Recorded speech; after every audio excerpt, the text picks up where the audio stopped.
महाभारत के ऐसे शक्तिशाली योद्धा जिन्हें भगवान श्री कृष्ण ने महाभारत युद्ध से पहले ही निपटा दिया, तो आखिर कौन थे ये शक्तिशाली योद्धा जो अगर जीवित होते तो महाभारत का परिणाम कुछ और ही होता। नमस्कार दोस्तों, आपका स्वागत है हमारे चैनल अनोखी दुनिया में। अगर अभी तक आपने हमारे चैनल अनोखी दुनिया को सब्सक्राइब नहीं किया है तो जल्दी से कर लीजिए और कमेंट्स में जय श्री कृष्णा जरूर लिखें। महाभारत में कई महान योद्धाओं ने युद्ध लड़ा। कौरवों की सेना हो या पांडवों की, दोनों ही अधिक बलशाली योद्धाओं से भरी हुई थी।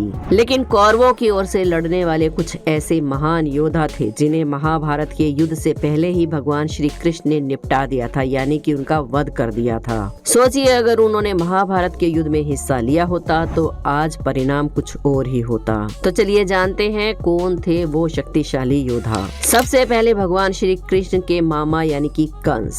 कंस से तो भगवान श्री कृष्ण ने बचपन में ही युद्ध करना शुरू कर दिया था। कंस के कारण ही तो श्री कृष्ण को ताड़का, पूतना और संकटासुर इत्यादि का बचपन में ही वध करना पड़ा था। भगवान श्री कृष्ण का मामा कंस बेहद क्रूर था। वो अपने पिता उग्रसेन को राज्य पद से हटाकर स्वयं शूरसेन पद का राजा बन बैठा था। अब सोचिए, यदि कंस जिंदा होता तो वो भी कौरवों की ओर से युद्ध करता। अगला है चाणूर और मुष्टिक। कहते हैं भगवान श्री कृष्ण ने 16 वर्ष की उम्र में ही चाणूर और मुष्टिक जैसे खतरनाक मल्लों का वध किया था, वो भी बलराम जी के साथ मिलकर। और ये सब संभव हुआ था मार्शल आर्ट विद्या के कारण, जिसको कलरी पट्टू भी कहा जाता है। और ये कहा जाता है कि स्वयं भगवान श्री कृष्ण ने ही इस मार्शल आर्ट का विकास ब्रिज क्षेत्र के वनों में किया था। अगला है जरासंध। जैसा कि हम सब जानते ही हैं, जरासंध स्वयं कंस का ससुर था। कंस की मृत्यु के बाद अपनी पुत्री को विधवा देखकर भगवान श्री कृष्ण का वो सबसे बड़ा विरोधी बन गया था। जरासंध के कहने पर ही काल्यवन अपनी सेना को लेकर मथुरा आया था। जरासंध बेहद ही शक्तिशाली योद्धा था। जरासंध को किसी भी तरह से नहीं मारा जा सकता था, क्योंकि उसके 2 टुकड़े होने के बाद भी वो फिर से जुड़कर जिंदा हो जाता था। एक बार श्री कृष्ण पांडवों के साथ उसका वध करने के लिए उसके राज्य में आए और उन्होंने वहाँ जरासंध को भीम के साथ मल्ल युद्ध के लिए चुनौती दे डाली। जरासंध को भी कुश्ती का बहुत शौक था और भीम ने श्री कृष्ण के इशारे पर उसकी जंघा पकड़कर उसके 2 टुकड़े कर दिए, लेकिन वो फिर से बार बार जुड़ता जा रहा था। तब भगवान श्री कृष्ण ने एक तिनके को बीच में से तोड़कर उसके 2 भागों को विपरीत दिशाओं में फेंक दिया। भीम श्री कृष्ण का ये इशारा समझ गए और उन्होंने वही किया, और इसी वजह से जरासंध का वध मुमकिन हो सका। अगर जरासंध का वध नहीं हुआ होता तो वो भी महाभारत के युद्ध में कौरवों की तरफ से ही हिस्सा लेता। वहीं पर अगले योद्धा थे एकलव्य। जब गुरु द्रोणाचार्य ने एकलव्य का अंगूठा गुरु दक्षिणा में मांगा तो उसके बाद वो मगध देश की तरफ चला गया।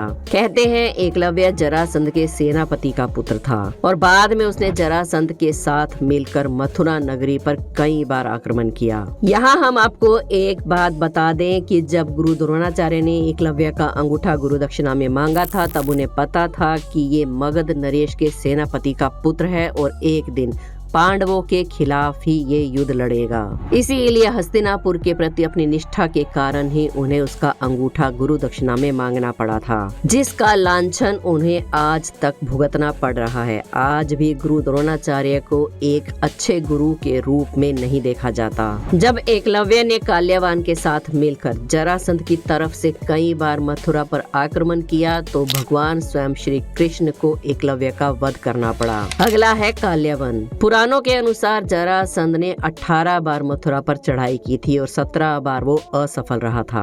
अंतिम चढ़ाई में उसने स्वयं शक्तिशाली शासक काल्यवन को मथुरा पर आक्रमण करने के लिए प्रेरित किया। काल्यवन ने अपनी पूरी सेना के साथ मथुरा को घेर लिया। तब भगवान श्री कृष्ण और काल्यवन दोनों के बीच में युद्ध हुआ, लेकिन भगवान श्री कृष्ण रणभूमि को छोड़कर भागने लगे तो काल्यवन भी उनके पीछे पीछे भागा। तब काल्यवन ने कहा कि हे वासुदेव कृष्ण, मैंने तो सुना था कि तुम बहुत बहुत शक्तिशाली और चतुर हो, लेकिन तुम तो कायरों की तरह रणभूमि को छोड़कर भाग रहे हो। इसीलिए भगवान श्री कृष्ण का एक नाम रणछोड़ भी है। लेकिन ये भगवान श्री कृष्ण की लीला ही थी। भागते भागते वो एक गुफा में चले गए। काल्यावन भी उनके पीछे उस गुफा में घुस गया। उस गुफा में एक व्यक्ति सो रहा था। काल्यावन ने सोचा कि ये श्री कृष्ण है और उसने उसे कसकर एक लात मारी। वो व्यक्ति गुस्से में उठा और जैसे ही उसने अपनी आंख खोली तो उसके तपोबल की अग्नि के कारण काल्यावन उसी समय जलकर भस्म हो गया।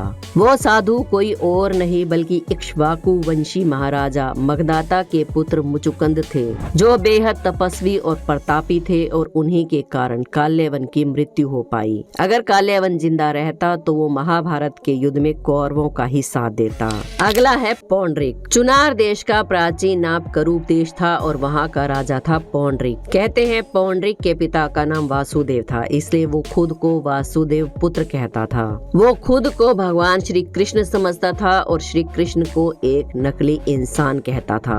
वो अपने नगरवासियों को कहता था कि मैं ही मथुरा का राजा असली कृष्ण हूँ। पौंड्रिक नकली शंख, चक्र, तलवार, मोर मुकुट, कुस्तुम्भ मणि, पीले वस्त्र पहनकर खुद को भगवान श्री कृष्ण कहता था। एक बार उसने भगवान श्री कृष्ण के पास संदेशा भेजा कि इस पृथ्वी के लोगों का कल्याण करने के लिए मैंने ही धरती पर अवतार लिया है। तुम नकली हो और अगर तुम असली हो तो आकर मुझसे युद्ध करो। भगवान श्री कृष्ण ने उसकी चुनौती स्वीकार कर ली और दोनों के बीच युद्ध हुआ। इस तरह स्वयं भगवान श्री कृष्ण ने अपने सुदर्शन चक्र से पौंड्रिक का वध किया। अगला है नरकासुर, जिसे भौमासुर भी कहा जाता है। एक बार स्वर्ग लोक के राजा इंद्र ने भगवान श्री कृष्ण से आके प्रार्थना की कि हे प्रभु, भौमासुर के अत्याचार से सभी देवतागण त्राही त्राही कर रहे हैं। क्रूर भौमासुर ने वरुण का छत्र, अदिति का कुंडल और देवताओं की मणि छीन ली है। भौमासुर ने पृथ्वी के कई राजाओं और आम लोगों की भी सुंदर कन्याओं का हरण कर लिया है और उन्हें अपने बंदी गृह में बंदी बनाकर रखा हुआ है। कृपया करके आप उन सबको बचाइए। तब भगवान श्री कृष्ण ने नरकासुर यानी कि भौमासुर के साथ युद्ध किया और उसका वध किया।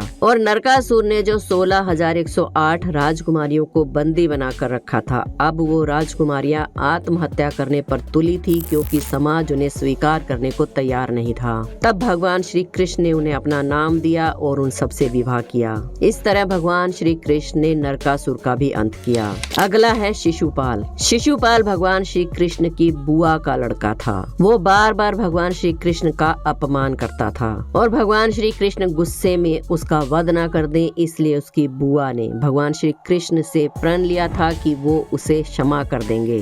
तब भगवान श्री कृष्ण ने अपनी बुआ को ये प्रण दिया कि वो 100 बार शिशुपाल के अपमानों को क्षमा करेंगे, लेकिन 101वीं बार वो उसे क्षमा नहीं करेंगे। एक बार युधिष्ठिर चक्रवर्ती सम्राट बने और वो राजसूय यज्ञ की तैयारी कर रहे थे, तब वहाँ शिशुपाल पहुँचा।